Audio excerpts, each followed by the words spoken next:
લેવાનું છે. ગુજરાત સરકારમાં અત્યારે ઠેર ઠેર ગામડામાં હોય કે સિટીમાં હોય દરેક જગ્યાએ દારૂ વેચાઈ રહ્યો છે ને એમાં મોટા મોટા બુટલેગરો છે એ દારૂ વેચી રહ્યા છે ને એમનો જે હપ્તો છે પોલીસવાળા ઉઘરાવી રહ્યા છે. સરકાર દ્વારા એમને લેવામાં આવ્યો છે.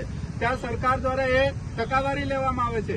ગૃહમંત્રી હોય, મુખ્યમંત્રી હોય, આ ભાજપની સરકાર એમની પાસે ટકાવારી માંગે છે. તો એના કારણે અત્યારે જે ભાવનગરમાં જે લઠ્ઠાકાંડ થયું છે એમાં 10 માણસોના જીવ ગયા છે અને સાથે સાથે 40 માણસો દવાખાનામાં છે. આ ગંભીર હાલત એટલા માટે થઈ છે કે ચોરી છુપકેથી આ દારૂ પીવડાવવામાં આવી રહ્યો છે અને એ દારૂ નકલી છે.